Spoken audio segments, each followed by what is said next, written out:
के लिए। आपको ऐसा मन में एक ये अविश्वास पैदा नहीं हुआ कि यार पता नहीं इनका बैच में लेके सेलेक्ट हो पाऊंगी या नहीं हो पाऊंगी? तैयारी तो की नहीं थी, बट बाकी मैं वीडियोस वगैरह देखती रहती थी, जैसे करंट इवेंट्स की हो गई या वैसे इंग्लिश की क्लासेस किन की देखी थी? अनुज सर। पहले तो मैंने अपना बेसिक ही क्लियर किया था। लेकिन मुझे लगता है कि जब एक बच्चा तैयारी करनी शुरू करता है ना, तो ये एक मेंटेलिटी होती है कि मैं बस बैच ले लूंगा और मेरा उससे सिलेक्शन हो भी जाएगा। सर गाइड तो नहीं किया, मतलब बस यही था क्योंकि क्लासेस तो हो जाती थी उसमें, फिर कॉन्सेप्ट के बाद में फिर प्रैक्टिस ही करनी। जो सब्जेक्ट बच्चों के वीक होते हैं वो उनसे भरते हैं, और जो अच्छे होते हैं ना बच्चे उन पर ज़्यादा टाइम देते हैं। तो ये तो होता ही है खैर कि आप कंपटीशन में है तो आपको हर एक सब्जेक्ट पे फोकस करना ही पड़ेगा। लेकिन मिड में कहीं आके जब चीज़ें कवर नहीं हो रही होती हैं, छूट जाती हैं, तो मन में एक बड़ा डिमोटिवेशन आता है। ऐसा कभी हुआ? हाँ सर, बीच में क्लासेस जब जीएस को लेके ही होता था सबसे ज्यादा। अच्छा। तो पढ़ाई ऑप्शन था कि पढ़ाई करनी है, ऑप्शन थी यही है। तो सबसे पहली चीज तो ये है कि बेसिक क्लियर होनी चाहिए, वो कंसेप्ट क्लियर हो गए। और सर फिर उसके बाद तो प्रैक्टिस ही है। मैं 9th-10th में बच्चे क्या सोचते हैं ना कि यूट्यूब पे प्रैक्टिस सेट चले हुए हैं, मैं सीधे क्वेश्चन उठाऊंगा, उन्हें करना शुरू करूंगा टीचर के साथ, मेरा सिलेक्शन हो जाएगा। क्या ऐसा पॉसिबल है बगैर कॉन्सेप्ट समझे? सर मुझे नहीं लगता। तो दोस्तों,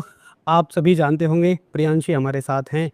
all India rank Y group में 2 है गुड़िया की, और आप सभी ने इनको शॉर्ट में कहीं ना कहीं देखा होगा। लेकिन बात थी कि पूरी यात्रा बताई जाए, एक पूरी जर्नी बताई जाए, क्योंकि शॉर्ट में ना आप सभी के डाउट क्लियर नहीं हो पाते। आप सभी अपना तैयारी करना शुरू करेंगे, मन में तमाम तरह के डाउट हैं, स्पेशली उनके जो साथी नई तैयारी शुरू करेंगे और स्पेशली गुड़ियाओं के। तो इसलिए एक एग्जांपल आप सभी के बीच में है। आज Priyanshi all India rank Y group में सेकंड है, और मज़े की बात है कि इनका फर्स्ट अटेम्प्ट था और इन्होंने तैयारी भी एग्ज़ाम फॉर्म भरने पर ही शुरू की थी। अभी ये सारी बातें आपको बता देंगी। तो प्रियांशी, पहले बताइए कैसा माहौल है घर में सिलेक्शन के बाद में? सर सब बहुत खुश है सर। सब कुछ अच्छा है, ओके ओके है? बहुत अच्छा है सर। तो बच्चों का बड़ा डाउट रहता है तैयारी को लेके कि कैसे कैसे तैयारी करनी है, क्या क्या सब्जेक्ट पढ़ने होते हैं। तो मुझे ये बताओ कि आपने तैयारी कब से शुरू की थी? सर जब एग्जाम फॉर्म आया था ना, मैंने तभी उसके बाद से ही की थी शुरू। मतलब मैं थोड़ा पहले मैथ्स और रीजनिंग के टच में थी थोड़ा, मतलब ऐसे एग्जाम नहीं दिया तो तैयारी नहीं की थी, बस थोड़ा थोड़ा ऐसे देख लेती थी। बट अच्छा। मैंने तैयारी उसके बाद ही शुरू की थी फॉर्म आने की। तो नवंबर में एग्ज़ाम हुआ था, उसके फॉर्म आए थे जुलाई में। सर लास्ट ईयर जुलाई में फॉर्म आए थे। अच्छा ठीक है।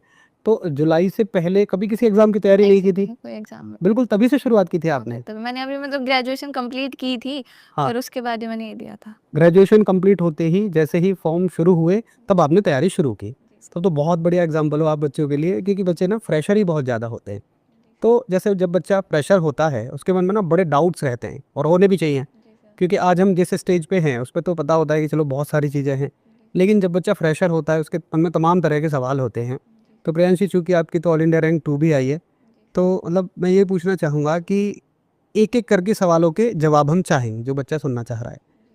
तो सबसे पहले मैं जानना चाहूँगा कि आपको जब एयरफोर्स वाई ग्रुप की तैयारी करनी थी, तो सबसे पहले आपने क्या सोचा कि क्या सब्जेक्ट होने चाहिए? ये सारी चीज़ें कैसे पता की आपने? सर मैंने जब फॉर्म आया था उसी में देखा था, मतलब क्या क्या सब्जेक्ट हैं और किस तरह से हैं। तो फिर उसके बाद मैंने, क्योंकि मेरा भाई तैयारी कर रहा था तो उसने बोला आप बैच लेने के लिए। अब भाई किस चीज़ की तैयारी कर रहे तो थे? यूपी पुलिस की कर रहा था। यूपी पुलिस की कर रहे थे, तो फिर उन्होंने कहा कि आपको आरडब्ल्यू से बैच लेना है। जी सर। ठीक है। तो आपको ऐसा मन में एक ये अविश्वास पैदा नहीं हुआ कि यार पता नहीं इनका बैच में लेके सेलेक्ट हो पाऊँगी या नहीं हो पाऊँगी? सर मतलब मैंने पहले वीडियोस देखी थी, ऐसे मैंने तैयारी तो की नहीं थी, बट बाकी मैं वीडियोस वगैरह देखती रहती थी, जैसे करंट इवेंट्स की हो गई या वैसे कोई वीडियो, ये सब देखती रहती थी।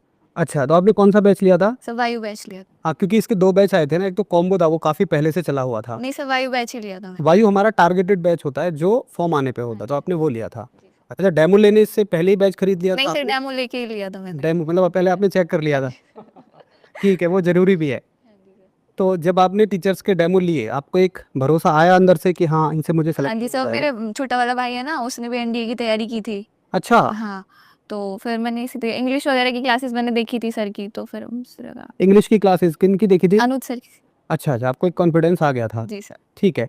अच्छा, मान लो आपने बैच ले लिया, तो आपकी पूरा दिन का शेड्यूल क्या रहता था कि क्लासेस लेनी है? क्योंकि क्लास तो उसमें आप वाई ग्रुप से हैं, जी सर। तो क्लास तो उसमें शायद 4 होती होंगी। नहीं सर, ज़्यादा होती है, हिस्ट्री वगैरह की भी हो जाती है ना, हिस्ट्री अच्छा, ज्योग्राफी एक तो आपका इंग्लिश हो गया। इंग्लिश हो गया, मैथ्स हो गया, रीजनिंग हो गया, हाँ, और फिर और एक जीएस में चलती होगी तो एक क्लास, जी सर। तो 4 क्लास हो गई। हाँ जी सर। तो केवल दिन में 4 ही घंटे पढ़ते थे? नहीं सर, बाद में प्रैक्टिस में देती थी, क्योंकि मतलब पहला ही अटेम्प्ट था ना मेरा, मैंने तैयारी भी नहीं की हुई है पहले से। ठीक है। तो मैं ज़्यादा प्रैक्टिस में ज़्यादा टाइम देती थी। मतलब पहले तो मैंने अपना बेसिक ही क्लियर किया था जब तक क्लासेस होती थी। ठीक है। फिर उसके बाद मैंने प्रैक्टिस पे किया था, क्योंकि जैसे जीएस का तो क्लासेस के ऊपर ही था मेरा। हाँ, हाँ। और रीजनिंग और जैसे मैथ्स का मैं पहले से थोड़ा बहुत टच में थी, तो उनकी प्रैक्टिस कर लेती थी मैं। जैसे अच्छा। क्लासेस हुई हैं तो फिर बुक से क्वेश्चन करती थी मैं। लेकिन मुझे लगता है कि जब एक बच्चा तैयारी करनी शुरू करता है ना, जी सर। तो ये एक मेंटालिटी होती है कि मैं बस बैच ले लूँगा और मेरा उससे सिलेक्शन हो भी जाएगा। और यूट्यूब पे ऐसी बहुत सारी तरह की बातें कही भी जाती है बच्चे को। तो आपको कैसे लगा कि मुझे बैच के अलावा प्रैक्टिस भी करनी चाहिए? ये समझ आपको कहाँ से आई? मतलब किसी ने गाइड किया या खुद से समझ में आया? नहीं सर, गाइड तो नहीं किया, मतलब बस यही था क्योंकि क्लासेस तो हो जाती थी उसमें, फिर कॉन्सेप्ट के बाद में फिर प्रैक्टिस ही करनी तो। अच्छा, आपको खुद ही मतलब ये हाँ। समझदारी थी कि हाँ भाई, एक प्रैक्टिस बहुत ज़्यादा ज़रूरी चीज़ है। जी सर। अच्छा, तो आपने कंसेप्ट पढ़ते रहे, बहुत अच्छे से आप हाँ प्रैक्टिस जी करते रहे। एक बार ये बताओ कि किस सब्जेक्ट में आपको ज़्यादा मुश्किल लगी? सर, जीएस में हुई थी। जीएस में सबसे ज़्यादा हाँ मुश्किल जी लगी। सर। ग्रेजुएशन किस स्ट्रीम से किया आपने? मैंने कंप्यूटर साइंस से किया है। आपने सीएस से की है, तो मुझे लगता है कि मैथ्स आपका फिर भी थोड़ा ठीक रहा हाँ होगा। जी सर, मैथ्स में प्रॉब्लम नहीं अच्छा। हुई थी, मैथ्स और जीएस में इतनी नहीं हुई, जीएस में ही हुई थी मेरे को थोड़ी। जीएस में ज़्यादा प्रॉब्लम हुई है। तो जीएस में आपको क्या प्रॉब्लम आई थी?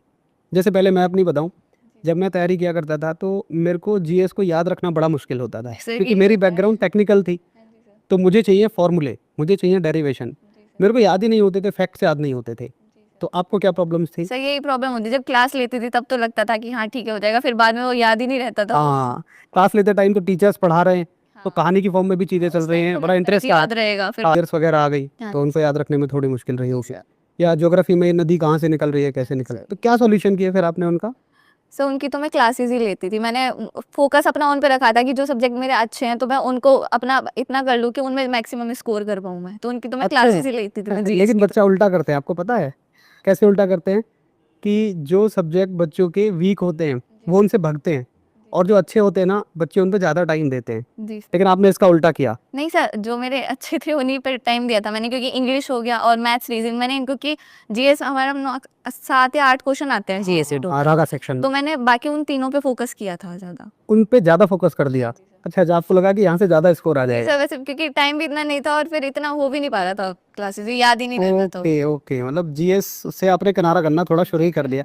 तो एग्जाम में आपको कोई लॉस नहीं लगा उसका? सर, हुआ था मतलब।